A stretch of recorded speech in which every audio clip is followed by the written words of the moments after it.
Number 10. Childhood trauma. You might think Peter has some pretty intense childhood trauma himself, and he does, but he's not alone here. MJ also had a rough childhood. She grew up in a home where her family was constantly forced to move because her dad, a professor, always felt the need to take on new jobs and move to new schools. Maybe because he had an anger problem, or as MJ speculated, because he was looking for some kind of satisfaction that he never really could find. This made it hard for MJ to make new friends, but she forced herself to be even more outgoing and charismatic, entertaining her classmates and making everyone fall in love with her. That classic MJ charm. However, what her friends didn't know was at home she and her sister Gail and her mom were suffering. Her father mistreated them and even at one point attacked Gail in front of Mary Jane. Eventually, her mother left her father, but I don't think MJ ever really healed from her trauma, instead choosing to use her love of performing as a creative outlet and a means of escape. Number 9. Losing her mom. Not only did Mary Jane have a difficult life growing up, but she also lost her mother at a young age, after her father had disappeared from her life, and right around the time her sister had her husband walk out on her, while she was pregnant with their last child. Oh my goodness. The death of her mom took a toll on MJ and served as a wake-up call. Feeling her mother and her sister had both wasted their lives, giving up on their passions to become mothers, she left her sister, moving in with her Aunt Anna in Brooklyn, and decided to pursue her own dreams of becoming a professional actress. And before we move on to our next spot, just a quick little reminder to give that like a little click. It really helps us out on the channel, and thank you so much if you've already done so. Number 8. Killed by love. This one only ranks lower because it is technically from an alternate future, but it's still pretty terrible. In Spider-Man Reign, Mary Jane dies young after getting cancer, which despite it also being implied with her mom to run in her family in terms of her medical history, it is in this case caused by her closeness to Peter Parker himself and all his radioactive fluids. In the end, Peter's radioactivity is the one to blame for Mary Jane's death, and she lives on in his memories, haunting him. We also need to acknowledge how unkind, senile old Peter is to ghost memory MJ, because that is also very much a thing in Spider-Man Reign. In typical Peter fashion, he seems to almost take out his own feelings of guilt on her ghost, having more than a few outbursts that are directed at MJ's non-existent self. Number 7. Suffered Peter Parker's hostility. There are multiple times that Mary Jane has suffered being emotionally mistreated by Peter, but this moment in retrospect for me is one of the worst. Just after Gwen died, Peter was caught tearfully mourning her by MJ, who had been waiting in Harry and Pete's apartment. She was in a lot of pain at the time, having just heard of Gwen's death and mourning her basically best friend, Gwen, herself. Peter, however, did not want to hear it and insisted his pain was actually greater than hers, and that she couldn't possibly understand how hurt he was. Wow, what a cruel and immature way to respond. Like, I know Peter was hurting, but ouch. MJ did not deserve this. He also goes on to say, "Don't make me laugh, Mary Jane. You wouldn't be sorry if your own mother died." Whew. This stings quite a bit given what we now know of MJ's past, that Mary Jane's mother did die, and that it was extremely painful for her. Granted, Peter might not have known this yet, in fact I'm pretty sure he didn't in terms of continuity, but still, ouch. I'm sure when he found out about that later, he thought back to those words and was like, oh, I was pretty terrible, that was bad. I hope he apologized to her later. Number 6. Fan hate. The fan hate that we see by some is actually seen as being created somewhat by Marvel's hate for her character, depending on who we talk to. So what's really going on here? Why do people hate MJ? Well, there are Spider-Man fans who blame Mary Jane almost exclusively for Gwen's death. Not like a conspiracy theory like, Mary Jane was secretly the Green Goblin or anything weird like that. It's more just that MJ basically caused Gwen to be killed because writers wanted MJ and Peter to be together, and many fans actually would have rather that he stayed with Gwen, who they think is a more suitable fit. So the way they see it, if MJ wasn't around, Gwen would still be around today. Then there are those who criticize her fancy-free lifestyle and just how she's kinda all about having fun. People didn't think that she was serious enough, though really with the context of her history, it's kinda hard to see how people felt this was like a problem. Like, that's kinda just part of Mary Jane's characterization, and it makes sense if you know her history. Then there are those who feel she simply isn't well enough written, that she's basically an underdeveloped character without really much depth. Regardless, there is a lot of hate that gets thrown MJ's way that I think in most cases is very undeserved. Let me know what you folks think of this hate in the comments. Number 5. Had her marriage retconned. While this is pretty bad, her relationship with Peter Parker hasn't been all that great, which is why I'm ranking this one so low. Given all that MJ has gone through during her marriage, it might be better honestly if it never happened. Although I'm sure Mary Jane's love of Peter would prevent her from ever agreeing with me. Because yeah, that love is pretty strong, Tiger. Mary Jane and Peter's marriage was the price that Spider-Man was asked to pay Mephisto in exchange for his help in saving Aunt May's life. Rather than let his elderly Aunt May pass away, Peter agreed. Which is pretty crazy considering, you know, Aunt May's really old, so like, you could've just maybe let her go, but I guess not. And if you're wondering why he didn't ask other people for help here, who you know are superheroes, magic users, scientists, and or doctors, there's some people I'm sure that are all of those things, he actually did ask them for help, and apparently no one else could help him. This was a truly terrible comics moment, but it happened and it resulted in Peter's and Mary Jane's lives forever being changed. Number 4. Thought dead, then kidnapped. Mary Jane was on a flight to a shoot when the plane exploded and she was presumed dead. For over a year in comics, MJ was simply a ghost haunting Peter, who truly believed that she was actually gone. In reality, Mary Jane had been kidnapped by a mutant stalker who was obsessed with her and with becoming Spider-Man himself, known only as Stalker. It was revealed that this villain was a mutant who planned to use their telepathic powers to, in essence, become Peter and take over his life. Mary Jane was kept locked away and kidnapped by this villain for months before Spider-Man finally came to rescue her. In the end, she and Peter got away after she managed to knock out her captor using a chair to basically hit Spidey, which, because Stalker was psychically linked to him, hurt him more than it did Peter, who obviously is much more resilient, I'm sure, than Stalker. The whole thing, I feel like, should have really taken more of a toll on just about everyone involved, but hey, comics, so I feel like we never really talk about it again. Number 3. Terrorized by Venom. One of the moments that caused a lot of grief and trauma for MJ took place when she was completely terrified by Venom's appearance and presence. Not only was MJ left almost broken by the experience, almost perpetually and severely afraid of the villain, but this wouldn't be the last that she'd see of Venom either. Venom has not only terrified MJ in the main continuity, but he has also done so in alternate universes too, where he has targeted both her and other members of Peter's and generally also MJ's family together. Due to her intensely negative relationship with the symbiote, fans even were initially triggered at the sight of the black suit when we were given a variant cover featuring MJ bonded with the symbiote in place of Eddie Brock. This was intended to celebrate MJ, but it definitely stirred up some mixed feelings for many of her fans. Although it is a cool variant, it does look cool, I will say. Number 10. One less eye. That's right, kicking off the list at number 10, we have a Spider-Man moment that gives me goosebumps every time I see it. We start now with Spider-Man The Other, Evolve or Die, where we see Spider-Man get his eye ripped out. Yeah, Morlun put Spider-Man through quite the battle, but ultimately it ended with his eye being a midnight snack. Spider-Man even compared being hit by Morlun to being hit by the Incredible Hulk, saying how he's never been hit so hard in his life. He has no idea it's about to get so much worse. And before we continue, if you guys haven't done so already, please make sure to go ahead and give us a like, because it helps us out a bunch here at the studio. It's this one. Thanks a lot. Okay, now back to Peter Parker's awful life. Number 9, Man-Spider. We've all wished at some point or another that we could have Spider-Man's powers. I mean, the wall crawling alone I would take. So useful. But what if you got more than you bargained for power-wise? Well, in Spider-Man Disassembled, we see this in a pretty gross way. Peter starts to become an actual spider, starting with growing an extra set of peepers. Yeah, so that's disgusting. But wait, there's more. He ends up becoming an actual spider. Yeah, so after being injected with this goop from the Spider Queen, not only does he grow some extra eyes, but he also gives birth to another Peter Parker. Yeah, you heard me correctly. So out comes Peter, and he's the same Peter Parker as before, but a little stronger, with maybe a hint of PTSD sprinkled in there. But that's not particularly new to Peter. Bonus points to Peter also for attending a wedding with the 2 extra eyes and not being noticed.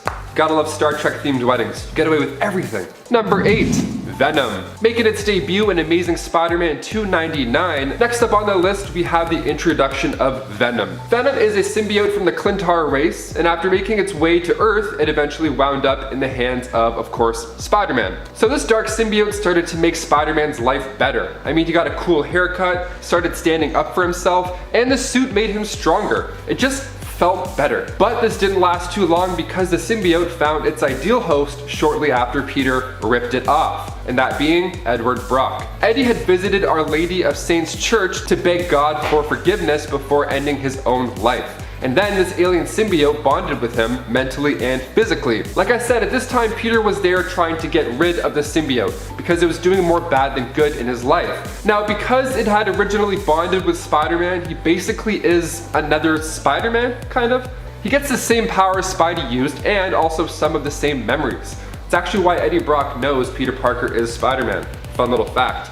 This ended up creating one of Spider-Man's best villains, and we get to see Tom Hardy reprise the role of Venom in the not so near future. Number 7. Tony Stark's death. With rumors swirling around about the next Spider-Man movie being one within the multiverse, it's only fair to go back and look at some of the sad themes of Spider-Man Far From Home, with of course being the death of Tony Stark. So right off the bat, we see Peter struggling with the weight of the world, having everybody look at him as the new leading Avenger. With most of our other Avengers off-world, Spider-Man facing Mysterio couldn't have been more grueling. This poor kid even gets slammed by a train at one point. It's easy to say this is a time where Peter could for sure go without.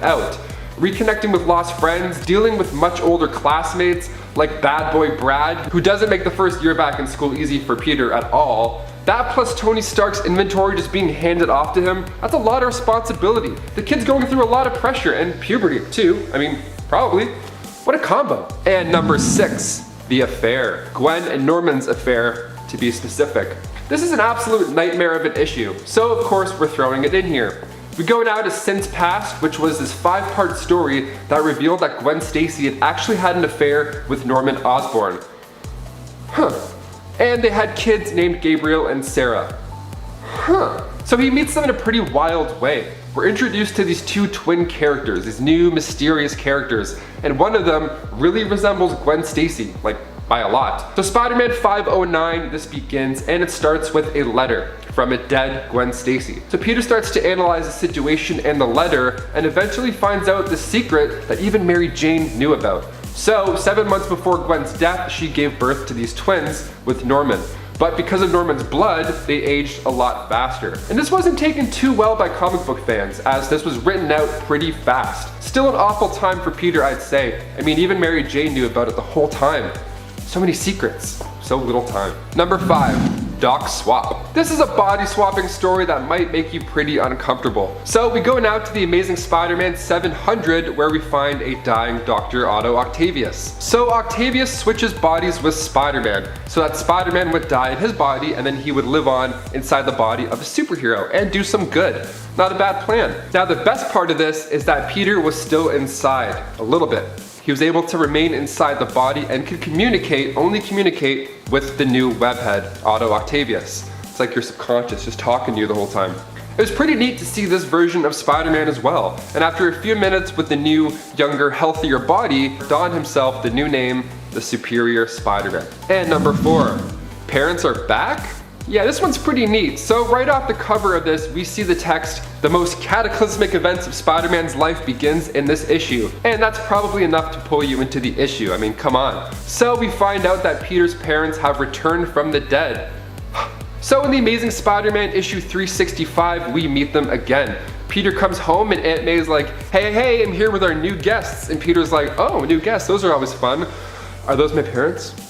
Yes, Peter's parents had returned from the dead. Well, rather they had never died to begin with. Let me explain. So they went on to explain how they were alive and working for Red Skull in secret for years. Only it was later revealed that they were evil androids the whole time. So his robo-parents were actually collecting some intel about Peter to give back to Chameleon. Chameleon created these fake parents for Green Goblin. So many lies. Just a web of lies. Spider-Man, web of lies. Now we get it. Number 10, A Date with the Devil. In New Mutants Volume 3, Issue 30, we find Mephisto taking a pretty strange deal. I mean, compared to his normal read the fine print soul collecting type of deal, that is. This time around, a team of X-Men accidentally enter the home of Mephisto, the underworld, literally hell. So he offered to let them go about their super business and leave hell on one condition. That condition being that he gets a date night with Amara Aquila. So the team encourages her to say no, but she seals the deal. Mephisto says, hey, I'll call you, and then whoosh, they're all gone. Just like that, the team is free. So the team rescued Blink, and then Amara prepared for her date. Issue 37, titled A Date with the Devil, we see Magma double checking that she looks good for her date night coming up. Making sure the curls look good, eyeliner's great, we're looking good, let's do it. And just like prom night, her man arrives at the door with flowers. What a gentleman. So they dine, of course, in the third circle of hell, overlooking a lake of lava with volcanoes going off. It's quite the spectacle. I mean, Niagara Falls, hell, you know, both are pretty romantic. And of course, they had an amazing pit band to set the mood. She returns back to normal life and admits that she had a pretty decent time once he stopped trying so hard. See, usually when a friend goes on a date, you know, it's exciting to see how it went. Now, imagine if your roommate went on a date with the devil. Oh my God. The amount of tea I would make them spill, we'd never sleep. We'd talk all night. I'd also be worried sick. I'd be like, hey, how was your night? He was the devil. So are you good? Is your soul good? Awesome. As far as force deals go, this one wasn't too bad. But there's plenty more on this list. And before we get to number 9, guys, if you could go ahead and give this video a thumbs up, because it really helps out our studio quite a bit. Thank you so much for watching. Now back to this crazy list. Number 9, closing time. If you've worked at a bar, you know it's the worst when people stay right until the very end, right until closing time. Or even worse, they'll show up minutes before you're about to get out of there. Like 3 minutes before last call, someone will walk in, grab a drink, and then they'll just chill and unwind the entire night, which is fine, but sometimes you're like, hey man, I've been here for 10 hours, I gotta go home. Now imagine if one of those late night visits was from Mephisto. See, in Journey into Mystery issue 627, we see another hobby of the devil's besides taking souls that bartenders will tell stories of. What he would do is show up every night to a random bar or pub, and then he tells a story. He vents, he lets things off his chest. And if you listen and survive, he'll give you a really nice tip. And I'm talking like a really nice tip. You don't have to work anymore at a bar after that point. But if you slip up, things can go pretty south pretty fast. Now this amuses Mephisto. He enjoys playing along and chatting it up with the poor soul who offered to pick up that ship that night. I wonder if I'm gonna see him one night, hopefully. Fingers crossed. Actually, no, let's not see him. Let's not do that. Number 8. What happens in Vegas? Doctor Strange Damnation is a 4-parter that puts Mephisto and Doctor Strange in the most epic game of blackjack. Yeah, you thought Casino Royale had like the high stakes? No devil involved, no way, just Daniel Craig. So following the destruction of Las Vegas after Hydra's short-lived empire, Doctor Strange tried putting the city back to normal using his magic. But in doing so, it resulted in this hotel emerging from the ground, and that hotel just happened to be Hotel Inferno. And of course, inside that hotel is Mephisto. Yeah, it turns out when the city went down, Mephisto claimed all of their souls in hell. So in order to come to an agreement to save the city and the people inhabiting it, a game of brimstone blackjack was in order. I mean, being forced on a date is one thing, but a game of blackjack with the devil? I mean, what a better way to start an adventure. Number 7. Master Pandemonium. Martin Preston made his comic book appearance in West Coast Avengers Volume 2, Issue 4. He was a student at Juilliard and a big-time Hollywood star. I mean, the guy was killing it. He had money, fame, he was in his 50s, but the guy looked like he was early 40s. Just killing it, just killing the game. Then he thought it would be a cool idea to drink and drive. Not a cool idea, never do that. So of course, after the crash, he was approached by Mephisto, and Mephisto had repaired his arm by calling forward a demon. Imagine if Bucky had his arm replaced by a demon. God, it would be a mess. Leaving a 5-point shaped hole in his chest, Mephisto had lied to Martin and said that it's because he had separated his soul into 5 different places among Earth's dimension. That was in fact a lie. In actuality, Mephisto had replaced his other limbs with demons as well. So now he's a walking, talking Trojan horse for the devil. Number 6. Johnny Blaze. Marvel Spotlight Issue 5, we see a legend being born. The Ghost Rider. See, Johnny Blaze was a stunt performer, and when his stepfather, Crash Simpson, got cancer, Johnny opted to make a deal with Mephisto to save him. And then when Crash tried to return to the stunt life, he crashed. So now Johnny's upset and he has a few choice words for the devil. So Crash still ended up passing away after all, just not from cancer. Kind of not a great deal. So when Mephisto returned to collect his soul, because he thinks that's a fair deal, Roxanne intervened and used the spell of banishment from one of Johnny's books. Before Mephisto got cast away, he grafted the essence of the demon Zarathos to Johnny's body, thus creating the Ghost Rider. Imagine if Roxanne hadn't showed up, he would have just tricked another poor person into trading souls for some lousy deal. Careful what you wish for, folks. Number 5, Silver Surfer. When Mephisto first came into Marvel Comics, many thought it was during the events of Ghost Rider, like I just mentioned. He actually tried taking Norrin Radd's soul before in Silver Surfer issue 3. The Power and the Prize. The story begins with the Silver Surfer being tracked down by Mephisto because he's drawn to his power and nobility. What a perfect soul to take. The guy's great. He sees him as an obstacle, of course, because he's the Silver Surfer and he's amazing. So Mephisto captures Norrin Radd's love to use as bait, but the Silver Surfer beat him down. He's one of the few Marvel heroes that actually had defeated Mephisto. So honestly, if the devil ends up showing up in WandaVision at some point, I wouldn't be surprised if the Silver Surfer is next up shortly after. I think we're gonna go more cosmic, especially with Thor 4. Definitely with Thor 4. Number 2, assassination attempt. We all talk about when Peter hit Mary Jane in the midst of a fight between him and Ben, but few people seem to recall that Peter also tried to kill Mary Jane during the events of the Clone Saga. So it wasn't necessarily his fault here, as he was programmed, brainwashed into doing so by the Jackal, but it still makes for a horrific experience for Mary Jane either way, who at the time was also pregnant with their child. Terrified, she was forced to flee from Peter, running for her life and seeking help from anyone she could find, any of Spider-Man's hopefully superpowered allies. Basically, the Clone Saga was just a really hard time for MJ and pretty much everyone else. It was just a hard time. Number 1, baby was taken. One of the worst things to ever happen to MJ was when she was tricked into believing that her and Peter's baby was born stillborn. Mary Jane had a complicated and challenging pregnancy, and it was even implied that her baby would be born with powers, or develop them over time, possibly even being born a mutant. While out at a restaurant, Allison Mongrain, working for Norman Osborn, slipped something into Mary Jane's food, which resulted in her going into labor. She was then told the baby that she gave birth to was actually stillborn, when in reality the baby was not dead but lived and was kidnapped by Mongrain and delivered to Osborn, who paid her to take the baby away to Europe, never to be seen or heard from again. It's later suggested the child perished, but there isn't really much explanation as to why Osborn did this, especially so secretly, without MJ and Peter really ever learning of what truly happened till much later. It more feels like this was part of an unresolved plot that someone was writing, and the writers just really didn't want the young couple to start a family, so they were like, I guess we'll just leave this, and their baby's gone. The end. Wow, some of these are seriously pretty terrible, especially MJ believing that she gave birth to a stillborn baby when she didn't. That's messed up. And this is only some of the traumatizing experiences that MJ has lived through across the multiverse and throughout comic book history. And number 3, Gwen Stacy's death. This one left average moviegoers stunned in theaters when The Amazing Spider-Man 2 hit the big screen. We finally see the death of Gwen Stacy, and it's beautiful.